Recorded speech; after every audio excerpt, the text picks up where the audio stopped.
Bem-vindo ao Direito em Ação, seu programa genial e irreverente do direito. Nós estamos aqui com meu amigo Arthur Colito, advogado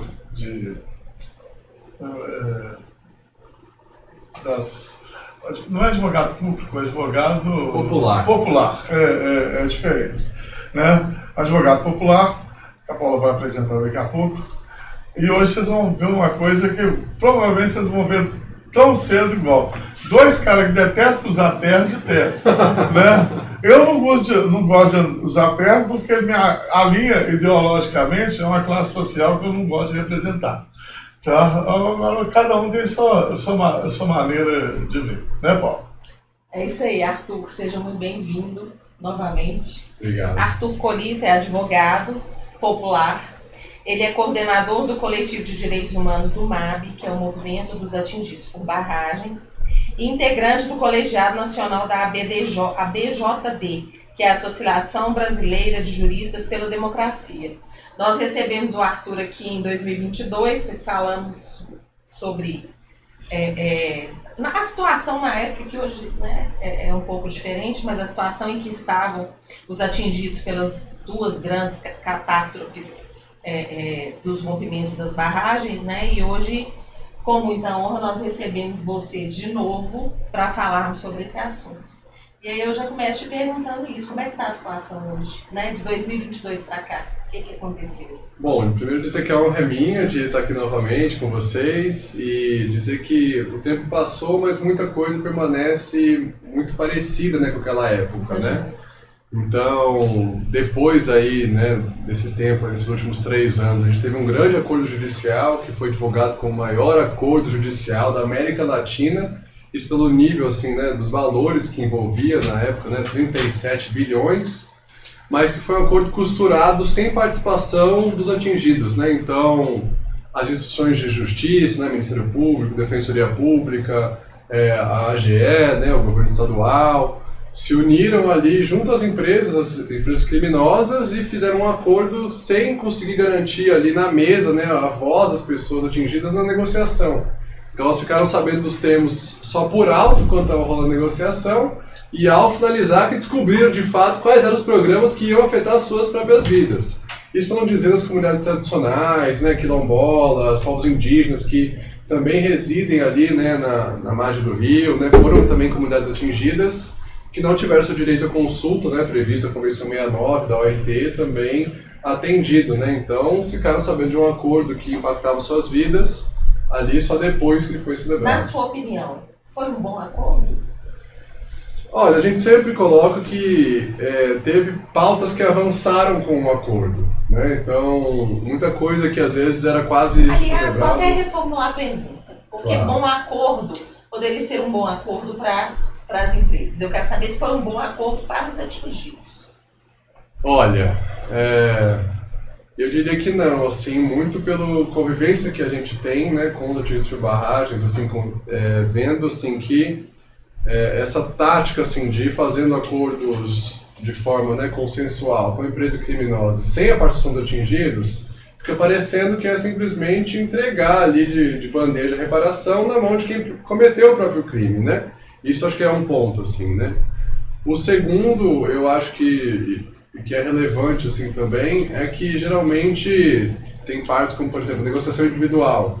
Não foi negociada. Poderia ser se tivesse os atingidos na mesa para conversar sobre como poderia ser essa melhor forma, mas não, priorizou a reparação coletiva, que é importante também, né? Serviços públicos, né? Saúde, educação, uma série de questões, mas que de alguma maneira tiveram ali a sua destinação já muito carimbada.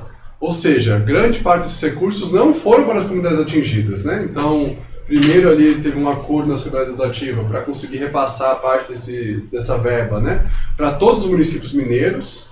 Então, assim, teve uma queda na arrecadação estadual, ok, mas é importante primeiro, né, você recuperar a comunidade atingida. Foram atingidos. Isso, exatamente. Então, assim, e esses municípios continuam ainda em recuperação socioeconômica, né? Não conseguiram ainda ter uma economia tão pujante, né, tão ali vigorosa como tinha na época pré-rompimento, né? Ou seja, a gente vai prolongando ali a reparação, mesmo a reparação coletiva, isso sem contar da reparação individual, né, que ainda está muito travada, né, estão tentando aí uma forma de liquidação coletiva, que é algo um pouco inovador ali, né, considerando que geralmente, né, a gente está mais acostumado à lógica individual dos processos, né, uma família, às vezes no máximo, que a gente comprou uma ação de indenização, ou é uma pessoa, e nesse caso a gente está falando de um universo de mais de 1 milhão de pessoas atingidas, né? Então, a escala é outra que a gente tem que pensar e as Se eu estiver errado, você me corrige. Se eu estiver falando bobagem, você pode falar, falou bobagem. Mas a impressão que eu estou tendo é o seguinte, que o acordo foi feito para que fosse investido um dinheiro em serviços que o próprio Estado deveria estar prestando. Ou estou enganada? Sim. Foram, principalmente assim, o Estado teve gastos, né, com o rompimento, por exemplo, a atuação dos bombeiros logo após o rompimento. A saúde, né, a questão das próprias coisas que foram destruídas, ok. Então o dinheiro desse acordo voltou-se para o Estado utilizar aquilo da forma que, segundo o próprio acordo, diria. E o cara, o ribeirinho, o cara que mora um pouco mais distante, no Rio Paraupeba, por exemplo, lá em São Joaquim de Bicas, por exemplo, tem uma terra ali, e que está com o rio atrás da propriedade dele, não pode plantar, não teve água, pagou água, pagou tudo, mas não teve indenização nenhuma. A indenização que ofereceram para algumas pessoas foram de R$600, que seria o valor da horta delas. Absurdo. Você pega a propriedade lá, às vezes, de 4 hectares, 5 hectares naquela região e tal, que simplesmente perdeu completamente o valor. Ficou improdutiva. Esse não entrou no acordo. Sim. Esse povo não foi beneficiado de absolutamente nada. E aí? Inclusive saiu um estudo sobre o que vocês estão comentando, do Instituto Guaicuí, que é assessoria técnica independente, que ele mostrou assim, que grande parte das indenizações que foram pela via judicial, né, então, às vezes, conseguia uma sentença procedente na primeira instância, mas a grande maioria na segunda instância teve valor reduzido, abaixado ali, por vezes, para cerca de 20 mil. O que, às vezes, né, se ainda considerar com todos os anos, né, a gente está 6 anos agora no marco de impunidade, né, é pouquíssimo ali. E enquanto as pessoas não recebem indenização, né, não conseguem voltar a trabalhar, né, tirar seu sustento da terra, do meio ambiente, ali, da forma como elas conseguiam antes, a ideia era ter esse auxílio financeiro emergencial. E também cortaram. Agora estão para cortar, né? Então passaram dentro do acordo, né? Fizeram ali esse programa de transferência de renda, que é um novo nome para o auxílio financeiro emergencial, que foi para ser gerido pela FGV. Né? Só dos juros, a taxa administrativa, a FGV já conseguiu embolsar 40 milhões com esse programa, mas anunciou já que vai ter um corte, enquanto não teve ali a situação prévia, né, restaurada. Ou seja, as pessoas não têm ainda onde trabalhar, mas o auxílio vai acabar. E depois? A pessoa que era pescadora, a pessoa que plantava ali na beira do rio, ela vai ter que comer o alimento contaminado porque não vai ter mais de onde tirar uma renda mínima assistencial ali, que deveria ser a empresa que pague, né? Então, o Movimento de Registro por Barragens, o MAP, tem pautado um novo acordo que consiga estender o programa de transferência de renda até que as situações, né, prévias ao rompimento sejam alcançadas, o que inclusive agora é lei, né? Nós temos a Política Nacional dos Registros por Barragens, foi sancionada, né, pelo governo Lula, né, em 2023, é a Lei 14.755 de 2023, que prevê exatamente isso. Tem um dos direitos ali das populações de registros por barragens, é o auxílio emergencial até que haja ali uma condição igual ao prévio autorizado. Uma dificuldade que nós vimos na indenização lá, foram 2 dificuldades. A primeira é o direito civil da forma que ele é colocado, que você tem que provar uma suposta renda de uma que não é exigida nem pela legislação. Então, por exemplo, tem gente que tem ali criação de cavalo, com baia, aluga isso, tal, tem até como provar. Mas ele faz aluga pasto, tem gente que tem pequenas hortas. Tem gente que vendia capim, né? E isso, quando o cara entrou com a indenização com a Vale simplesmente falou: sua demonstração disso daqui suficiente. Não é suficiente. com critérios piores do que a justiça, porque a justiça ainda tem, você pode convencer o juiz e ele pode acatar aquilo do conjunto probatório. Mas a Vale, não, só aceitava isso para comprovar o que é que o terreno produzia. Então, um terreno que tinha potencial produtivo de R$10 mil, por exemplo, a Vale pagava R$500. Por quê? Porque o acordo foi nesse sentido. Então o acordo foi, vão dar uma migalhazinha ali para aquele pessoal que não vale nada e vão cooptar os governantes do Estado fazendo obras vultosas que vão dar visibilidade para eles enquanto governantes. E isso são todas as instituições que mexem com isso. A gente viu que houve uma briga por holofote do governo do Estado, da AGE, da AGU, do Ministério Público Federal, do Ministério Público Estadual. Todo mundo queria aparecer no filme. Menos os atingidos por barragem, que parece que é o povo feio. Com todo respeito, quem me conhece sabe que eu não estou falando isso, não é como uma forma de degradar as pessoas, não. Mas é o pessoal que não aparece na televisão, é o pessoal que é invisível às autoridades. Esse pessoal está fora da conta. Esse pessoal aí está recebendo migalha. É mais ou menos isso que aconteceu. Sim, e o que você fala, por exemplo, esses acordos que foram feitos diretamente com a Vale, né? Ela ressarcia quem tinha comprovação suficiente, porque sabia que se fosse para o judiciário, ia perder e ia ter uma indenização que ia ter que pagar mais, né? Então, por isso que ela fazia acordos, muitas vezes, com quem tinha as comprovações. Mas esse nível, né, de formalização, né, de profissionalização, assim, no interior, né, nas pequenas cidades, isso não é a realidade, não é o modo de vida ali, né? Então é muito comum não ter nota fiscal, por exemplo. A pessoa tem CNPJ. Que cria galinha e vende ovo. Ele vai ter nota fiscal. Foto, comprovação de tudo, vídeo de onde ele produzia. E pior, eu vi esses dias um juiz, numa dessas questões de indenização, julgando prescrito o direito de petição de quem se sentiu atingido. Como se a data inicial fosse a data do rompimento. Tá entendendo? Como é que está isso no judiciário? Isso é o entendimento que a gente tenta disputar, né? Porque existem aí algumas interpretações, por exemplo, do Código Civil seriam 3 anos, né, da reparação civil. Já o Código do Consumidor, já que a gente está falando ali, né, do microsistema coletivo, né, fala em 5 anos, já é um pouco mais favorável. E já a Constituição fala que é imprescritível. Isso, e principalmente o dano ambiental, né, por exemplo, já foi julgado ali no STF que é imprescritível. Então, é ali um dano, né, que ocorreu ao individual, à pessoa, um dano, né, à pessoa humana, mas que é decorrente do dano ambiental. Veio porque aconteceu o rompimento, porque a lama foi jogada no rio, porque o rejeito ainda está lá, porque não foi retirado contaminante, enfim, então é decorrente, é um dano socioambiental, né? A gente faz parte também do meio ambiente e essas são consequências. E no meu entendimento, começaria a correr esse prazo de prescrição a partir do momento que a empresa retornasse às condições anteriores. O status quo, de forma que a pessoa pudesse apurar o que ela efetivamente perdeu. Porque no meu entendimento, por exemplo, a gente estava conversando aqui sobre um estudo que tem que as crianças de Brumadinho estão todas contaminadas por metal pesado. Sim. Certo? Nós tivemos essa notícia e fiquei estarrecida. E é fato, né? Uhum. É verdade. E aí o que acontece? Enquanto as crianças estiverem contaminadas e provavelmente estarão, eu entendo que não há que se falar em prescrição, pois o dano está lá, continua. Sim, crime continuado, né? Enquanto o solo não estiver disponível para plantar seja lá mato, o que for, e nem a água. Enquanto a água estiver contaminada, você não tem como começar a contar uma prescrição de alguma coisa. Como é que você vai apurar o dano que você teve se ele ainda não cessou?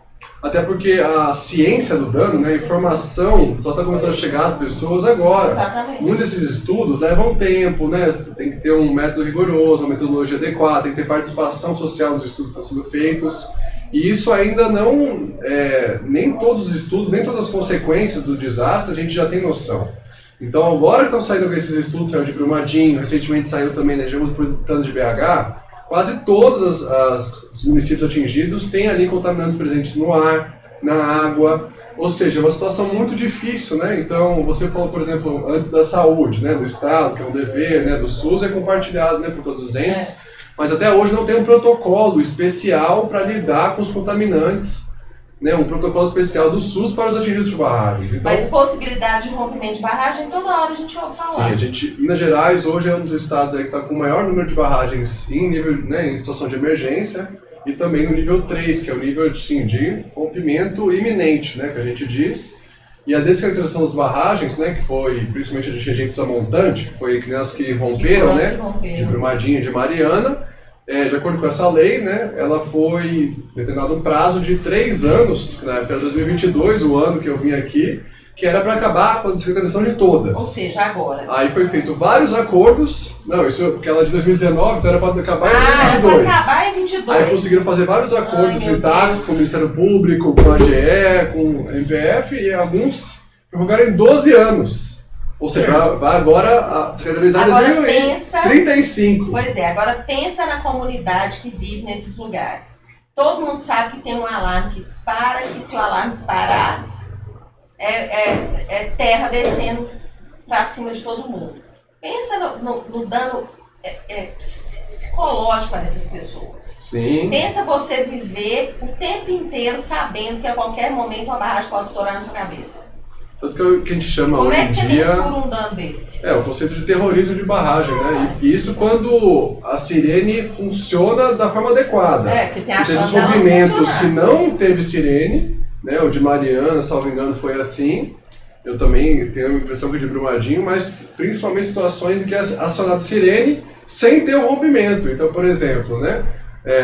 Santa Bárbara, né? Conceição do Mato Dentro, já teve várias situações dessa. O pessoal começa a evacuar, começa a ficar aí desesperado, não tem tempo nem de pegar o gato, o cachorro, o documento, né? Os familiares, imagina idosos, crianças, assim, numa situação ali achando que vão perder tudo, que podem a qualquer momento, né, vir um mar de lama sufocar elas. E na verdade era só um erro na sirene, que às vezes fica parecendo quase que é uma tática de controle territorial para afastar as pessoas. Como é que você lança uma linha prescricional num negócio desse? Para mim é igual aquela síndrome, hoje chama síndrome do pânico, né? Mas eles falavam que era a síndrome do soldado entrincheirado. O cara tá dentro da trincheira, no meio da guerra, com a bomba passando. É o mesmo sentimento que você tem. Você tá deitado na sua cama dormindo, falando assim, meu Deus, essa barragem vai romper e eu vou morrer aqui. Tem jeito. Eu queria mudar um pouquinho o aspecto da prosa, que é o seguinte, quem que são, qual que é o perfil do movimento dos atingidos por barragem? Quem que são essas pessoas? Tá entendendo? Porque não são os empresários que têm seguro, que têm isso e tal, que estão reivindicando lá no movimento. Quem que são essas pessoas que sem o movimento seriam invisíveis? E que o movimento torna elas visíveis e torna a bandeira delas visível, os pleitos delas visíveis também. Porque é importante identificar que, por exemplo, a gente vê, quando coloca o movimento das atingidas por barragem, a gente vê indígena, vê pessoas simples, quilombolas. Qual é o perfil? Esse é o perfil. E o que as pessoas podem fazer para ajudar a dar voz a esse movimento? Porque sofre. O que acontece? O dano, isso é mais ou menos a pirâmide de renda brasileira. Quem está lá no topo ganha mais, trabalha a mesma coisa de quem está aqui. Né? Então, é menos trabalho e mais dinheiro. O movimento das barragens geralmente é um patrimônio dividido por diversas pessoas, né? E um patrimônio que a elite não está nele. E a elite, às vezes, uma indenização de uma casa, de alguma coisa, dá para pagar a indenização dos atingidos por barragem, do movimento, por vários anos. Como é que funciona isso? Porque aí você vê que o acordo ele tem um direcionamento ideológico de dano para quem tem patrimônio. Entendeu? Se você tem pouco patrimônio, a preocupação com o seu patrimônio, que às vezes é 100% do seu patrimônio, é menor do que do patrimônio de empresário, tal, que tem seguro, tem vários movimentos, tal, mas aí o governo do Estado negocia, o Ministério Público, o procurador se sensibiliza mais. Como é que é esse viés? Bom, primeiro comentar, né, concordar com vocês que a justiça não é neutra, né? Ela foi direcionada ali numa lógica civilista, patrimonialista, né, para resolver ali e conseguir garantir os interesses do sistema socioeconômico capitalista, né, que a gente tem hoje, né? Então, o movimento ele surgiu, né, o MAB, há mais de 32 anos, assim, para tentar garantir direitos aos reassentados, né? Iam construir grandes hidrelétricas, estavam num processo, né, de transição ecológica do Brasil, agora está na moda também esse conceito, né? E as pessoas iam ser retiradas porque a casa ia ser alagada, né? A gente tem grandes músicas sobre isso, Sobradinho. Né? Entre outras, né? E essas pessoas muitas vezes não eram reconhecidas como possuidoras nem como proprietários do terreno, às vezes não tinham, né, documentos que comprovassem, né, que é justamente... Então, era essa busca, assim, por reconhecimento, né, e também indenização, né? Então, as primeiras palavras de ordem era casa por casa na beira do rio, né? Então, eu conseguia, assim, talvez, né, um ressarcimento, uma compensação justa, né? Que as pessoas não piorem de vida porque o Estado ou um ente particular decidiu fazer um empreendimento ali próximo de onde ela morava, né? Onde ela, assim, residia às vezes por muito tempo, né? Isso para dizer, assim, numa lógica talvez mais tradicional, quando é um povo, né, indígena ou tradicional, por exemplo, originário, né? Que às vezes a terra tem uma relação sagrada ali, tem as pessoas, né, que foram já enterradas ali, os antepassados, né? Então, aquilo tem um significado também religioso, espiritual. Como que você vai pensar a compensação, né, para essa esfera da vida, assim? Então é uma coisa muito complicada de você pensar. Então o movimento foi se organizando, né, em várias regiões do país, né, para tentar buscar essa indenização, esses acordos. O que a gente percebeu, né, com essa experiência histórica de luta por direitos foi que muitas vezes é normal que tenham situações muito semelhantes, casos muito iguais, mas que vai haver mais direitos reconhecidos onde tiver mais organização social para conseguir pressionar mais. Então, que o direito não seria apenas o tribunal, ali, a audiência, o trabalho, né, dos advogados ali, tentando pensar as melhores teses, mas também o que acontece nas ruas, ali, a pressão social, a pressão da mídia, a repercussão que isso tem, isso influencia demais. Então, inclusive, a Política Nacional dos Ativos por Barragens é fruto desses 30 anos de lei. E a gente entende que, na conjuntura atual, que ainda é muito conservadora, não seria possível aprovar uma política nacional, né, que passa tanto ali no Congresso, mas também no Senado, se não fossem, né, os desastres crimes de Mariana e de Brumadinho, que geraram uma repercussão internacional, inclusive, e uma pressão muito grande, né, dos governantes, dos representantes, de fazer alguma coisa, né, para que a gente tenha pelo menos essa sensação de não repetição, né, para que não tenha a impunidade ainda está em discussão, né, é uma luta para se efetivar, assim, que haja responsabilização, mas que pelo menos não tenha uma terceira vez um grande rompimento, porque pequenos rompimentos e deslizamentos a gente tem, né, então em Conceição do Pará agora tem uma pilha de estéreo gigante que foi quase 2 quarteirões foram soterrados, então assim, é uma situação... A gente nem fica sabendo, a imprensa não noticia. Nada, a gente não sabe de nada. É complicado. E mais um negócio desse perfil, porque atingidos por barragem, vocês aceitam também os atingidos por mineração, sem ser a barragem? Porque é o seguinte, na lei de mineração, o minerador pode escolher determinados terrenos para desapropriar para atividades acessórias à mineração. A doutora Rogéria Labanca, ela fez um programa aqui falando o quê? Ela representou a região lá de Ouro Preto, tem uma mineração, que nós vamos falar, não lembro mais qual que era, que tinha um povoado aqui, ela foi na Agência Nacional de Mineração e conseguiu para ela remover esse povo daqui. Não é nem desapropriar. Não era desapropriação. Remover. Eles queriam tirar o povo de lá sem desapropriar os terrenos, ou seja, eles nem indenizados seriam, para instalar, e não ia minerar também não, era para instalar os escritórios, as oficinas e tal. No meio de uma comunidade instalada. Comunidade de 100 anos. E com o mesmo problema daqui. Do que você falou. A maioria não tinha título. O argumento era servidão. Ocupava mais eles queriam fazer uma servidão. Só que com cargo de desapropriação. Porque como é que você faz uma servidão na casa da pessoa? Tira a pessoa de lá e aí?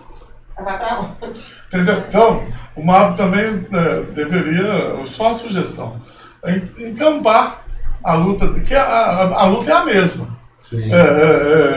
Só que barragens. Na mineração também, eles fazem a mesma coisa. A legislação é antiga e várias pessoas sofrem esse tipo de constrangimento. De perder o patrimônio, porque por mais, mesmo que não tenha o registro, é patrimônio deles. Aí a lei de regularidade de terreno no Brasil também, que é péssima. Tá entendendo? Só consegue regularizar o imóvel quem tem muito dinheiro. Sim. Já é feito, no meu entender, para tirar o dinheiro dos escravos, tirar o direito de propriedade dos escravos, que quando eles foram libertos, os escravizados, né? Que quando eles foram libertos, eles simplesmente não tinham patrimônio, eles ocuparam determinadas regiões, mas nunca vão conseguir regularizar o título de propriedade deles, mesmo ocupando por 100 anos. Por quê? Porque aqui nós temos, o Brasil pertence aos fidalgos, filhos de algo. Né? Então, quem não é fidalgo não pode ascender economicamente, por mais que essa seja uma grande ilusão do capitalismo, né? Mas há os mecanismos de controle de acesso social a bens. Isso faz parte do nosso sistema. Sim, sim. Inclusive, né, sobre isso, a gente percebeu muito, foi uma atuação bastante em Minas Gerais, assim, mas também no Pará, essa atuação assim, com pessoas que eram atingidas por barragens, mas barragens de mineração. Porque antes havia uma atuação muito com hidrelétricas, né, que também precisavam dessa construção assim, de grandes barragens, né. E agora a gente tem percebido, por exemplo, né, no Vale do Jequitinhonha, com essa corrida pelo lítio, né, que faz as baterias, as câmeras, entre outras coisas, né, muitas comunidades também são atingidas por processo de mineração, às vezes sem barragens, mas com pilhas de estéreo, né, que também espalham pelo ar, tem uma contaminação, as explosões, enfim, uma série de impactos negativos, né, de prejuízo às comunidades do entorno. E a gente tem percebido, feito também esse debate da crise climática, né, que foi causada também por essa exploração socioeconômica, né, desenfreada, na busca por matérias-primas e que tem hoje atingido as pessoas de várias maneiras, tanto nessa busca pela transição energética, como a questão do lítio, né, que tem tentado transformar o Vale do Jequitinhonha uma vitrine mundial para se explorar o lítio, né, assim, tirar ali e não vai para esse lugar as tecnologias que estão sendo produzidas. Muitas vezes a gente só manda o minério, não processa as coisas aqui, que poderia, né, de alguma maneira fortalecer, né, a economia ali local, mas também as pessoas que são atingidas por extremos climáticos, então enchentes, secas, queimadas, que são decorrentes desse tipo de atividade. Então tudo está conectado ali também, de certa maneira, e o MAP está procurando atuação cada vez mais com os agentes climáticos, né? Então, no Rio Grande do Sul, por exemplo, né, que teve ali as grandes enchentes, né, desde o ano passado, ele foi no Vale do Taquari, esse ano, né, ano passado mesmo, né, também teve lá perto ali também de Porto Alegre, né, em Canoas, enchente muito intensa, né, o MAP tentou atuar também, cozinhas solidárias, garantindo pelo menos o direito à alimentação, assim, também das pessoas, que é o básico ali, pelo menos, porque às vezes não conseguia nem ir comprar alguma coisa no mercado, não conseguia, né, não tem mais vezes o emprego porque perdeu, porque a economia ficou... Nós já vivenciamos situações assim, em que a gente tentava doar o mantimento, a cesta básica, né, e aí a pessoa falava, não adianta, eles não têm onde cozinhar, eles não têm onde acender um fogo, eles não têm uma panela para colocar. Então tem hora que nem o alimento adianta, você tem que cuidar mesmo, é disso que você está falando, é levar a comida pronta, é levar o colchão e tirar eles da água, porque não está tendo nem como melhorar a situação de vida deles. É muito difícil. É difícil. Então, Arthur, voltando aqui. Se hoje eu quiser descobrir que, meu poço aqui, eu estou afastado de Brumadinho, mas eu descobri hoje que aqui foi contaminado decorrente de lá. O que eu posso fazer? Bom, primeiro... Eu estou fora da zona do acordo, que é 1 quilômetro e pouco lá da região, né? Bom, estando assim, a gente coloca esses parâmetros dentro do acordo, né? Só vou indenizar no início, vocês queriam falar 100 metros perto do rio. Depois foi vendo que 100 metros era pouquíssimo, né? Você estava ignorando ali uma grande comunidade, né? que às vezes pode não morar próximo, mas usava o rio, né? A pessoa, os afluentes, assim também. A reparação ambiental ficou a cargo da Vale reparar, então ela tinha que tirar, por exemplo, todos os rejeitos de toda a calha, né, do Rio Paraupeba até chegar na Represa de Marias, conseguiu tirar 8 quilômetros em 3 anos depois do acordo. Ou seja, né, foi uma reparação ali a passo de tartaruga, né? Mas se você considera que foi atingido, está sentindo, quer compreender mais, quer entender, dependendo do seu município, você vai ter uma assessoria técnica independente que foi, né, contratada ali, né, ela é independente da Vale, então ela atua em prol dos atingidos, que tem esse dever de garantir essa informação, né, atua justamente para ter uma paridade de armas no processo, já que a Vale tem seus experts, tem seus consultores, né, inclusive gasta bilhões com isso para tentar falar, né, construir estudos que falam que ninguém está contaminado, que é tudo maravilhoso, que foi até melhor do que antes, foi quase bom, parece, né, assim, olha o presente que a gente trouxe para vocês. Então, do outro lado dos atingidos conhecerem de fato ali, né, uma versão um pouco assim, digamos assim, né, que consiga refletir a realidade deles, tem assessoria técnica independente, né, e o grande dilema é que dentro do acordo que foi feito, sem a participação dos atingidos, sem a participação das assessorias técnicas, foi delimitado que em 2025 elas devem se desmobilizar.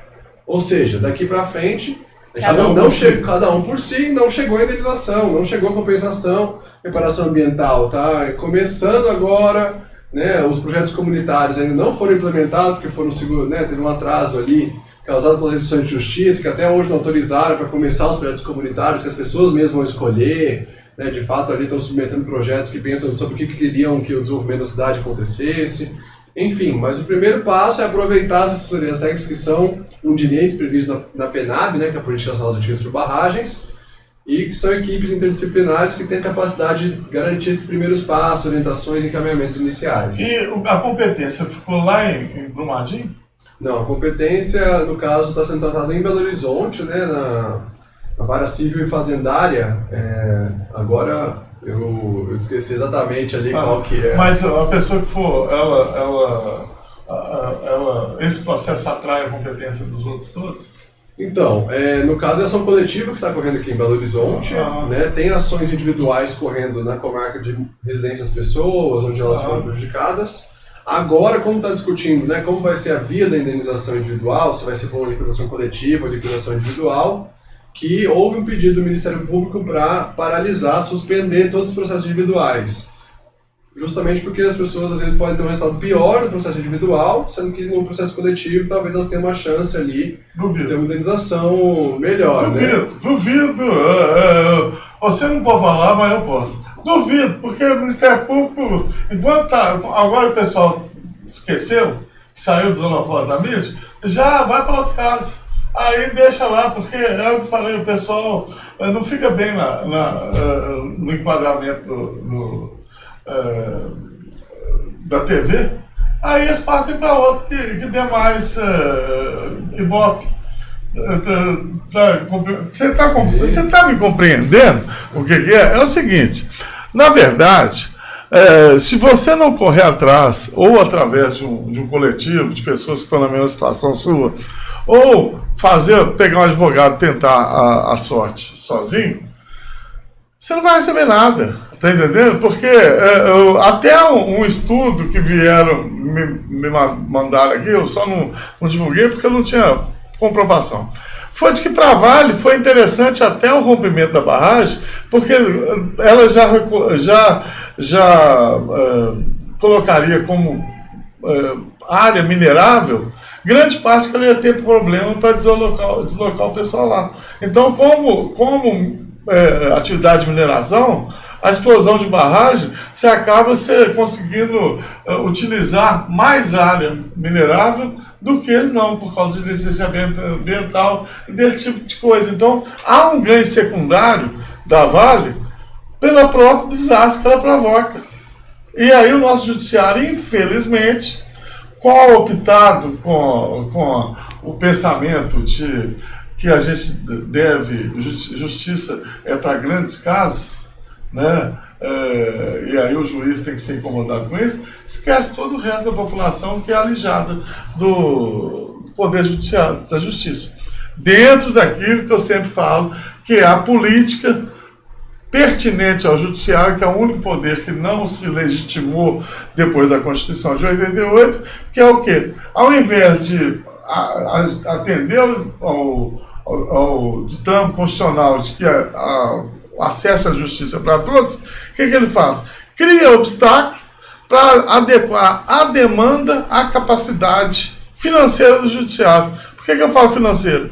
Porque quanto mais juiz e desembargador tiver, mais servidor tem, menos a verba que ela recebe do Estado vai ser dividida por mais vezes, por mais pessoas. Então, ela é um poder que quanto mais ineficiente ele for, mais alto é o salário dos seus membros. Então, inclusive, sobre o que vocês estão falando, a Associação Brasileira de Juristas pela Democracia, a BJD, vai estar promovendo esse ano, em conjunto com o Ministério de Justiça e Segurança Pública, um seminário nacional de acesso à justiça para discutir as dificuldades, né, os variados problemas que a gente tem das populações mais vulnerabilizadas, né, ou que tiveram seus direitos lesionados, de acessar a justiça, né, e garantir ali, né, uma reparação, uma compensação, uma atenção devida do judiciário, né? Então fica o convite para todos se somarem aí conforme for lançado esse seminário. Já temos data? Não, sem data ainda. Eu vou falar uma coisa que aconteceu comigo em 2024. Parece que não, né? Eu sou procurador federal, eu estou no INSS hoje fazendo defesa do Louça. Estava fazendo audiência virtual em São Lourenço. O senhor, eminentíssimo senhor, excelentíssimo doutor juiz, não ouviu uma testemunha da parte, currículo, porque ela estava de camiseta. Não é porque ela estava pelada, né? Porque ela estava de camiseta, que eu acho que deve ser uma das únicas 3 que ele deve ter. Tá entendendo? O juiz está de audiência. Eu não falei nada porque eu estou na parte do INSS, eu não vou me meter nisso, porque a briga não era minha. Não vou arrumar briga na procuradoria também para a gente encampar, senão o chumbo vem em mim. Mas eu falei, que judiciário é esse? A sua roupa não traz a dignidade da justiça.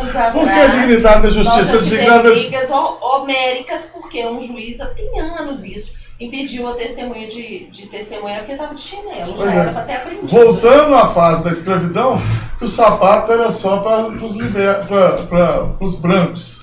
Nem negro liberto não podia usar sapato. Então, o Instituto da Escravidão continua até hoje na cabeça dos juízes. Aí fala, dá para confiar? Eu vou falar, não é questão de corrupção, não, gente. É questão de alinhamento ideológico. É o que eu falei aqui no início, o negócio do terno. Sim. Né? Se eu não ponho terno aqui, muita gente nem me ouve. Porque a cognição dele não está treinada para pegar uma pessoa sem terno e falar com ela com capacidades, saber com autoridade. Ela precisa da autoridade. Falando, a falácia da autoridade no Brasil funciona mais que os argumentos.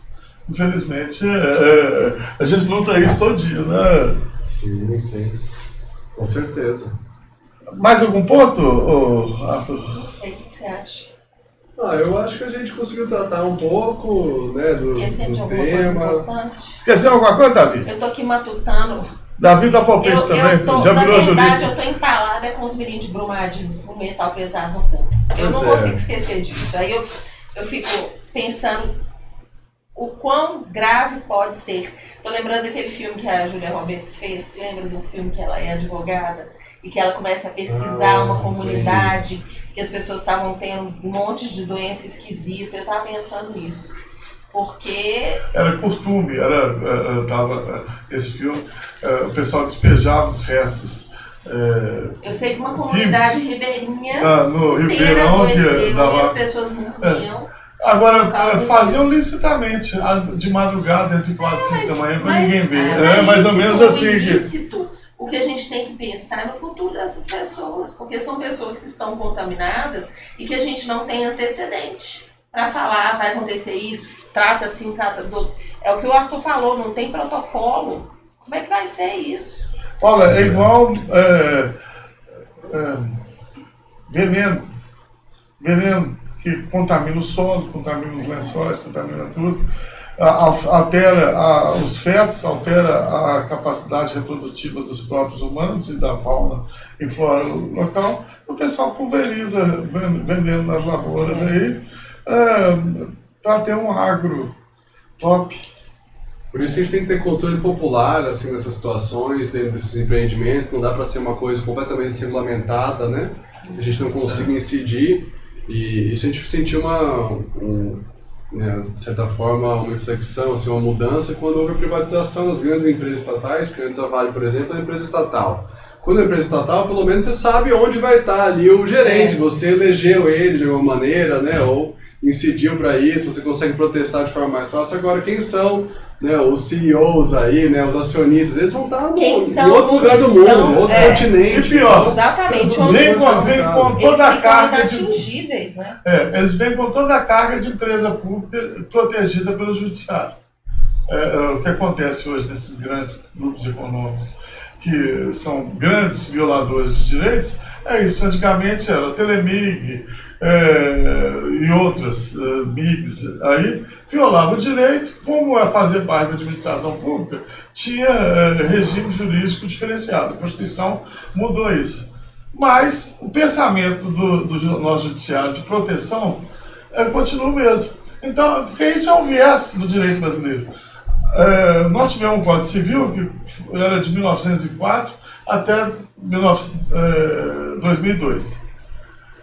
As constituições passaram e o Código Civil continuou o mesmo anterior. Então, nós temos um ranço de interpretação da Constituição como o Instituto do Direito Civil.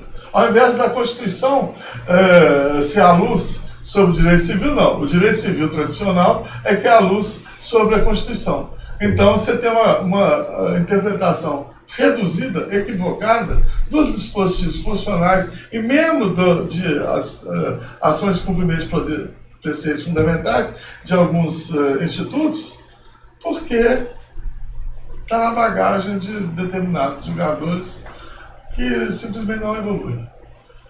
Então eu dizer assim que somos todos atingidos por essa crise climática, né, energética, por esse modo de produção, e vamos construir coletivamente aí soluções alternativas de um mundo melhor, com esperança, assim que a gente consegue pegar, né, as rédeas nas nossas mãos assim e construir de uma maneira que a gente consiga ver um futuro, né, mais sustentável, mais saudável, né, para os nossos filhos, nossos netos, familiares.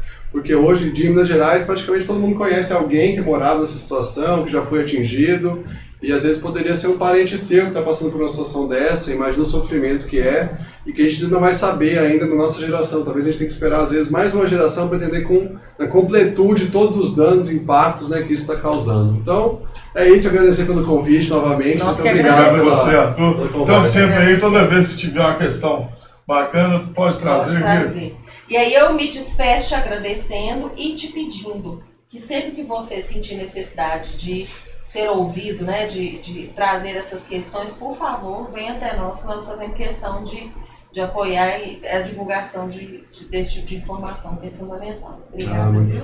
Legal, viu? Através dessa iniciativa aí. Obrigada. Todo mundo está trabalhando aí também.